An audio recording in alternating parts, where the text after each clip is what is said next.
we all saw the video. You can put it up. Mike, kind of hit him in the neck twice. He pushed the camera guy.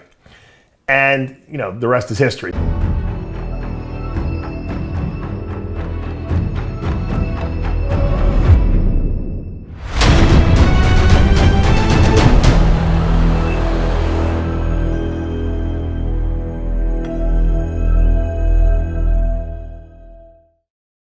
I created Species Nutrition with one mission in mind: to provide bodybuilders and serious athletes with no-nonsense supplements that work. I put my name and reputation on every bottle of Species Nutrition products. If you want to be your absolute best, join the evolution.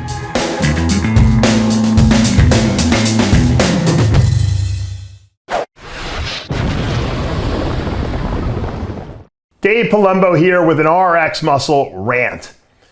I didn't really want to talk about this topic anymore, but I guess it's such a big debate in today's bodybuilding world, probably because nothing's happening after the Olympia, that I guess I have to address it. We talked a little bit about the Mike Van Wyck, Jeff Nippard encounter that happened on After Hours this past week on Tuesday. We talked about it live, and everyone gave their opinion. And I don't think, I really didn't have a chance to digest it. I kind of was listening to everyone else's opinion, and I kind of tossed in my opinion lightly, but let's take a look at this situation. I know everyone's dissected it ad infinitum at this point, but obviously Mike and Jeff were going back and forth on social media. Mike was probably trying to, be funny, pointing out the fact that, this smaller bodybuilder was, acting like an expert in training, and, even though he was naturally, he was not giving good information. So whatever reason, I think it was meant to tongue-in-cheek at first, probably just to attract attention that he was, making fun of this guy. And then the guy came back at him and maybe took it a little personally. And whatever happened, they obviously train at the same gym, or sometimes train at the same gym, and they encountered each other in the gym, and obviously Mike confronted him. And we all saw the video. You can put it up. Mike, kind of hit him in the neck twice. He pushed the camera guy. And, the rest is history. Then Jeff Nippard went and got a MRI done.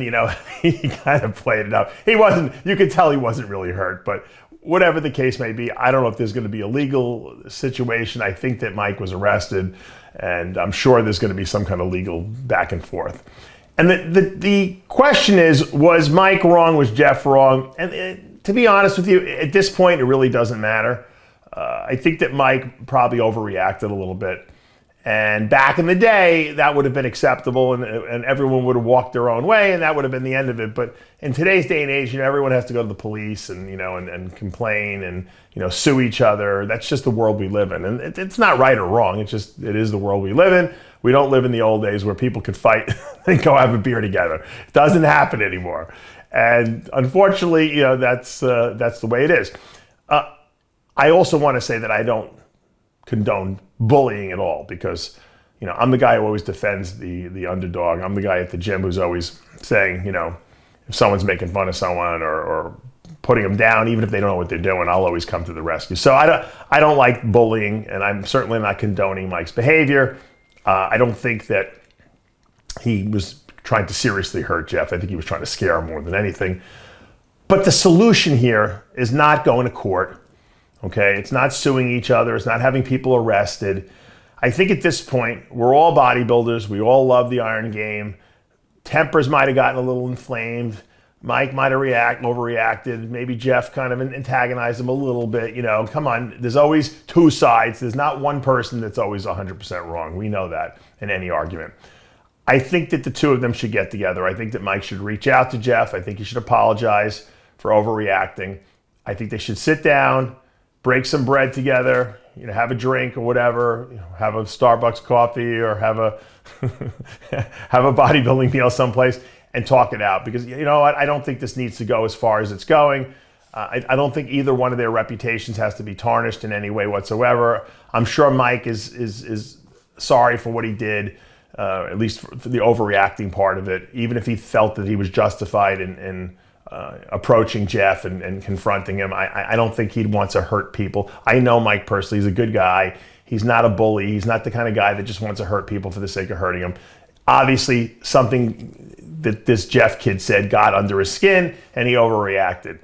But Jeff, Mike, my suggestion is contact each other. Mike, you probably should contact Jeff, since you were the one who, physically hurt him, and say, listen, Jeff, let's sit down and talk this out. I'm sorry. Maybe you don't even need to get together. Maybe just talk on the phone and talk it out and say, you know what, I overreacted a little bit here. I don't, that wasn't my intention. We're both trying to, be social media educators.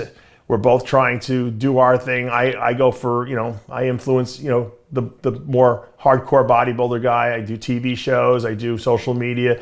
You have your own natural, followers who follow what you do. You powerlift, you bodybuild, and we're both doing great things. We're both making money. We're both enjoying our life in bodybuilding. Bodybuilding has afforded us the ability to do that. I don't think that one silly mistake should work against one or the other. I don't think that either one of them should have to pay a lot of money in lawyers and legal bills. I don't believe that Jeff was seriously hurt. So I think at this point, probably his pride was hurt more than anything. I think if Mike reached out to Jeff and said, I'm sorry, and can we put this behind us?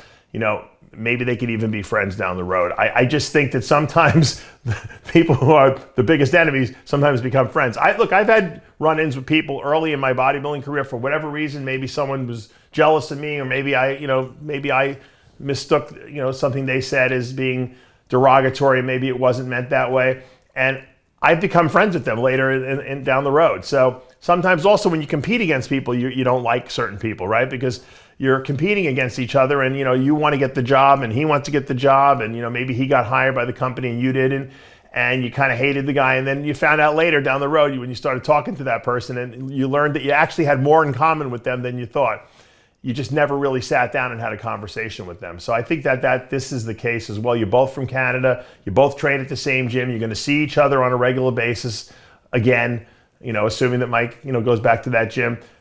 I would say sit down. Maybe even, Dorian, who owns the gym, can sit down with these guys as a mediator and kind of like make the peace. I think that that's the best solution at this point in time. To escalate this any higher than it's gone already is silly. I don't think that the industry should be giving it as much attention as it is at this point.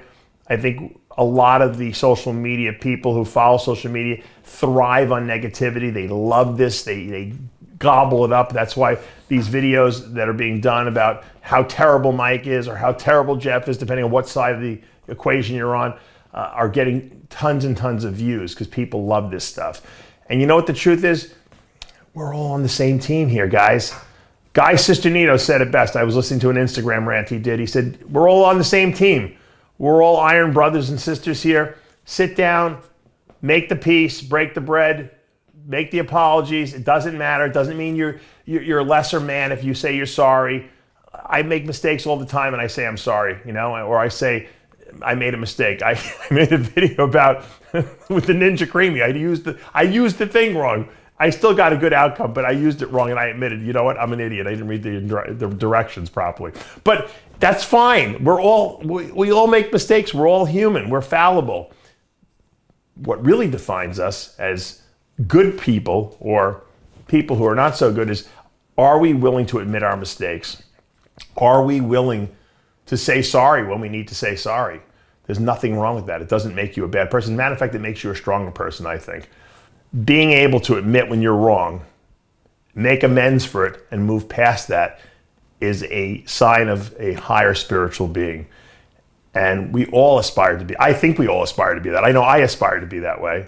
And I'm always working harder and harder every single day to try to get to that point where I have reached a homeostasis or a balance in my life where I can balance my neuroticisms and with my desires, and try to find a peaceful, balance in my life. I think as bodybuilders, we're probably searching till the day we die for that balance. But you know what? It's that imbalance that makes us great bodybuilders. But at the same time, we don't want that to be our self-destruct mechanism. So guys, reach out to each other. Mike, reach out to Jeff. Say you're sorry. Sit down. Break bread. Make peace. Because at the end of the day, we're all in this together. Dave Palumbo with an RX Muscle Rant.